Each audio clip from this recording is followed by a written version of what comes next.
Hello friends, मेरा नाम ज्योतिष खन्ना है और मैं आपका स्मार्ट यूनिवर्सिटी में स्वागत करता हूं। आज हम बात करने वाले हैं एक ऐसे कोर्स की जिसको सीखना हर आदमी के लिए जरूरी है। मैं आपको बताने वाला हूं वेब डेवलपमेंट, बिल्कुल ही बेसिक लेवल से। किस लेवल से? एक बच्चा जिसको बिल्कुल भी टेक्निकल नॉलेज नहीं है, उसको अगर वेब डेवलपमेंट करनी है, वेबसाइट बनानी है अपने बिजनेस के लिए या अपने किसी क्लाइंट के लिए, तो वो कैसे बना सकता है, इस कोर्स में मैं उस लेवल पे बात करने वाला हूं। तो मिस मत कीजिएगा एक भी वीडियो। एक एक वीडियो बहुत ही ज़्यादा इंपॉर्टेंट है। मुझे पता है कि मेरे चैनल पे बहुत सारे स्टूडेंट्स हैं जो ऑलरेडी कंप्यूटर कोर्सेज कर रहे हैं, कुछ ऐसे लोग हैं जो स्टेनोग्राफी का कोर्स कर रहे हैं और कुछ ऐसे लोग भी हैं जो स्पोकन इंग्लिश का या अदर बेसिक कोर्सेज कर रहे हैं। हम लोग पहले भी स्मॉल कैरियर स्किल्स पे फोकस करते आए हैं, छोटे छोटे ऐसे ऑक्यूपेशंस जिनमें आपका करियर बन सकता है। तो उन्हीं करियर में आता है वेब डेवलपमेंट। आज मैं आपको बताने वाला हूँ कि इंटरनेट पे वेबसाइट आपकी काम कैसे करती है। बिल्कुल बेसिक फंक्शनैलिटी जानेंगे, एक वेबसाइट की वर्किंग जानेंगे। तो शुरू करते हैं। वेब डेवलपमेंट के कोर्स को स्टार्ट करने से पहले हम जान लेते हैं कि हमारी वेबसाइट्स कितने प्रकार की होती हैं। अक्सर लोग पूछते हैं और इस चीज में कंफ्यूज होते हैं कि सर ये स्टैटिक वेबसाइट क्या होता है और ये डायनामिक वेबसाइट क्या होता है। तो आइए सबसे पहले हम स्टैटिक और डायनामिक वेबसाइट के बारे में जानते हैं। देखिए दोस्तों, स्टैटिक वेबसाइट वो होती है जिसमें किसी भी प्रकार का कोई डाटाबेस नहीं होता है और सिर्फ क्लाइंट साइड लैंग्वेज का यूज करके ये बनाई जाती है और इसको किसी भी तरह से क्लाइंट यानी एक यूजर अपने आप से अपडेट नहीं कर सकता, बशर्ते उसको HTML आना चाहिए और उसके पास सी पैनल यानी आपके सर्वर के कंट्रोल पैनल के लॉगिन्स होने चाहिए, तभी वो अपडेट कर सकता है। अदरवाइज वो किसी भी तरह से इस वेबसाइट को अपडेट नहीं कर सकता है। तो ये होती है स्टैटिक वेबसाइट, जो कि बिल्कुल बेसिक वेबसाइट होती है। अक्सर हम HTML में इस वेबसाइट को बनाते हैं और ये सबसे लोवेस्ट वर्जन है वेबसाइट का। आगे बात करते हैं हम डायनामिक वेबसाइट की। डायनामिक वेबसाइट एक ऐसी वेबसाइट होती है जिसमें एक डाटाबेस होता है और डाटाबेस ही इस वेबसाइट की जान होती है। ये खास तौर पे ये वाली वेबसाइट्स जो हैं ये सर्वर साइड लैंग्वेजेस का यूज करके बनाई जाती हैं, जैसे PHP, पाइथन, .NET, इस तरह की लैंग्वेजेस का यूज करके बनाई जाती हैं और HTML सिर्फ और सिर्फ क्लाइंट साइड पे रह जाता है। HTML का यूज ऑब्वियसली इसको बनाने में भी होता है। बिना HTML के कोई भी वेबसाइट नहीं बनाई जा सकती, इट इज इम्पॉसिबल। लेकिन HTML के साथ सर्वर साइड लैंग्वेजेस का यूज किया जाता है। डायनामिक वेबसाइट में अक्सर एक लॉगिन प्रोसेस होता है। लॉगिन आपके डाटाबेस से कनेक्टिविटी बना के काम करता है और खासतौर पे लॉगिन डाटा को अपडेट करने के लिए, पेजेस का डाटा चेंज करने के लिए या किसी आदमी का रजिस्ट्रेशन करने के लिए, उसकी इंफॉर्मेशन लेने के लिए या लोगों को किसी प्रकार की information time to time update करके देने के लिए इस तरह की वेबसाइट्स बनाई जाती हैं। और खास तौर पे क्लाइंट भी अपनी इंफॉर्मेशन या पूरी वेबसाइट अपने लेवल पर अपने एंड से अपडेट कर सकता है। एग्जाम्पल के लिए आप facebook.com पे जाते हैं, वहां पे अपना यूजर नेम बनाते हैं और अपनी प्रोफाइल को आप खुद से अपडेट करते हैं, तो that is a dynamic website. और बहुत सारी वेबसाइट्स आप ऐसे देखते हैं जिसमें किसी तरह का कोई लॉगिन नहीं होता और उसको आप अपडेट नहीं कर सकते, तो वो हो सकता है कि स्टैटिक वेबसाइट हो। मैं हो सकता है वर्ड का इस्तेमाल कर रहा हूँ क्योंकि आपको नहीं पता कि उसमें लॉगिन का प्रोसेस बना है या नहीं बना है। स्टैटिक वेबसाइट को थोड़ा और बेहतर तरीके से जानते हैं। देखिए दोस्तों, ये जानना बहुत जरूरी है कि एक वेबसाइट काम कैसे करती है। यहाँ पर मैंने पूरे प्रोसेस को एक्सप्लेन किया है कि एक वेबसाइट पूरी तरह से काम कैसे करती है। देखिए वेबसाइट कैसे काम करती है। एक यूजर यानी आप, जिसको कोई भी वेबसाइट खोलनी है, कोई URL खोलना है, तो वो क्या करता है, सबसे पहले अपने ब्राउजर पे जाके एक वेब रिक्वेस्ट डालता है। जैसे आपको गूगल खोलना है तो आप क्या करते हैं, आप अपने ब्राउजर में जाते हैं, आप वेब रिक्वेस्ट अपने ब्राउजर में देते हैं www.google.com। अब वो ब्राउजर क्या करता है, वो ब्राउजर उस रिक्वेस्ट को लेता है और लेकर इन चार में से एक काम करता है। नॉर्मली हमें ये सब प्रोसेस दिखते नहीं है क्योंकि ये सब प्रोसेस बिल्कुल ही मिली सेकेंड्स में, बहुत ही शॉर्ट ड्यूरेशन में अक्सर हो जाया करते हैं। लेकिन जो पूरा प्रोसेस है ना, वो बहुत ही पेचीदा है। आपने यहाँ पे वेब रिक्वेस्ट डाली, आपने लिखा www.google.com, आपने ब्राउजर को बस इतनी ही इंफॉर्मेशन दी। उसके बाद ब्राउजर ने बैकएंड पे इसकी IP एड्रेस को ढूंढा और IP एड्रेस को उसने इंटरनेट पर सर्च करना शुरू किया।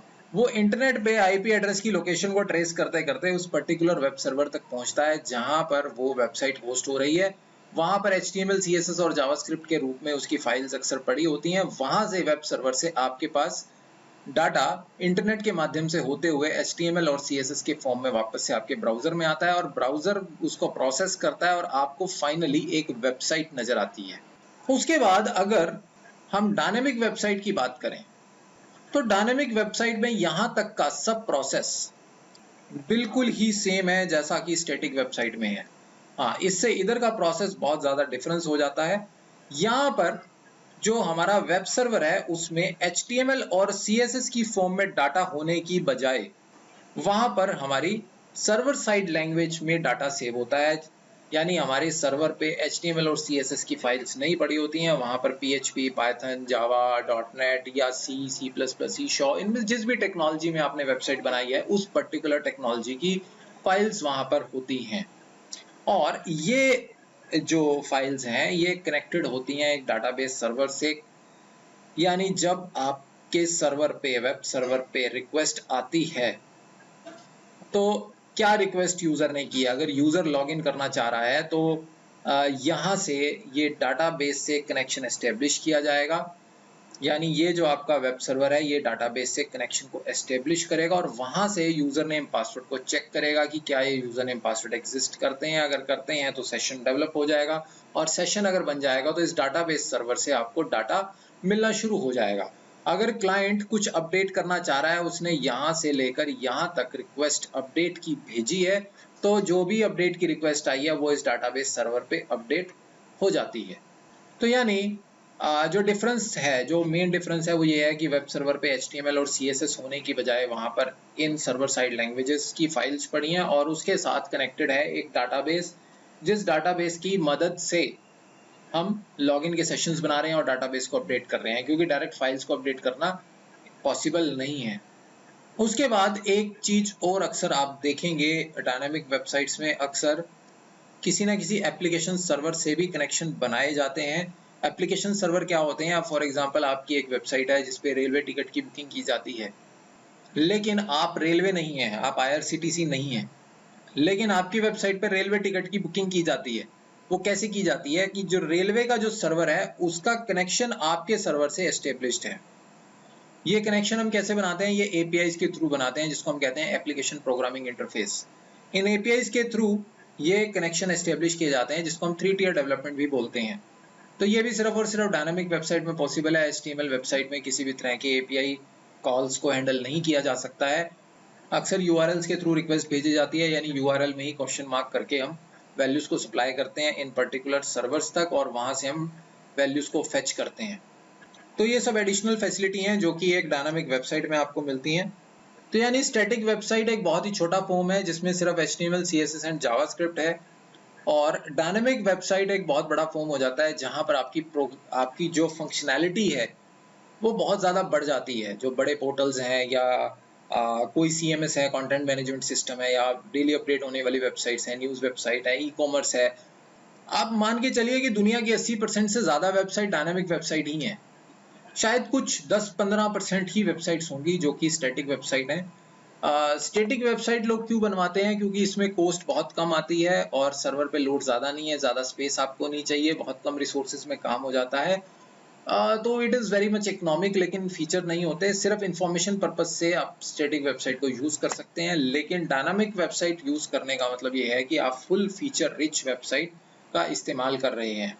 बाकी ये जो सब प्रोसेस है ये सब वैसा का वैसा ही रहने वाला है।